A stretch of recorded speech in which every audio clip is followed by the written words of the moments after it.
10ನೇ ತರಗತಿ ಕನ್ನಡ ಪದ್ಯ ಭಾಗ 7 ವೀರಲವ ಪ್ರಶ್ನೋತ್ತರಗಳು. ಮುಖ್ಯ ಪ್ರಶ್ನೆ 2 ಕೊಟ್ಟಿರುವ ಪ್ರಶ್ನೆಗಳಿಗೆ 3-4 ವಾಕ್ಯಗಳಲ್ಲಿ ಉತ್ತರಿಸಿ. ಪ್ರಶ್ನೆ 1 ವಾಲ್ಮೀಕಿ ಆಶ್ರಮಕ್ಕೆ ಯಜ್ಞಾಶ್ವವು ಬಂದ ಬಗೆಯನ್ನು ವಿವರಿಸಿ. ಉತ್ತರ ಶ್ರೀರಾಮನು ಮಹರ್ಷಿಗಳ ಆದೇಶದಂತೆ ಅಶ್ವಮೇಧ ಯಾಗವನ್ನು ಕೈಗೊಂಡು ಶತ್ರುಘ್ನನ ಬೆಂಗಾವಲಿನಲ್ಲಿ ಯಜ್ಞಾಶ್ವವನ್ನು ಕಳುಹಿಸಿದನು.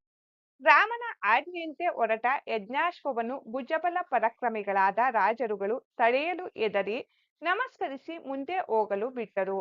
ಹೀಗೆ ಯಜ್ಞಾಶ್ವವು ಭೂಮಿಯಲ್ಲೆಲ್ಲ ಸಂಚರಿಸುತ್ತಾ ವಾಲ್ಮೀಕಿ ಆಶ್ರಮದ ಬಳಿಗೆ ಬಂದಿತು.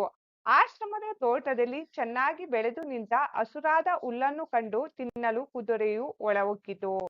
ಪ್ರಶ್ನೆ ಸಂಖ್ಯೆ 2 ಯಜ್ಞಾಶ್ವದ ಹಣೆಯಲ್ಲಿದ್ದ ಪಟ್ಟಿಯಲ್ಲಿ ಏನೆಂದು ಬರೆಯಲಾಗಿತ್ತು.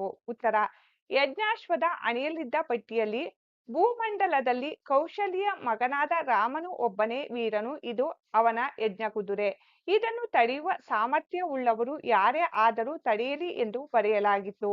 ಪ್ರಶ್ನೆ ಸಂಖ್ಯೆ 3 ಕುದುರೆಯನ್ನು ಕಟ್ಟುವ ವಿಚಾರದಲ್ಲಿ ಮುನಿಸುತರಿಗೂ ಲವನಿಗೂ ನಡೆದ ಸಂವಾದವನ್ನು ಬರೆಯಿರಿ. ಉತ್ತರ ಲವನು ಆಶ್ರಮವನ್ನು ಹೊಕ್ಕ ಯಜ್ಞಾಶ್ವವನ್ನು ತನ್ನ ಉತ್ತರೀಯದಿಂದ ಬಾಳೆಯ ಗಿಡಕ್ಕೆ ಕಟ್ಟಿ ಹಾಕಿದ್ದನ್ನು ಕಂಡು ಹೆದರಿದ ಮುನಿಸುತರು ಬೇಡ ಬೇಡ, ಅರಸುಗಳ ಕುದುರೆಯನ್ನು ಬಿಡು, ನಮ್ಮನ್ನು ಹೊಡೆಯುವರು ಎಂದು ಹೇಳಿದರು.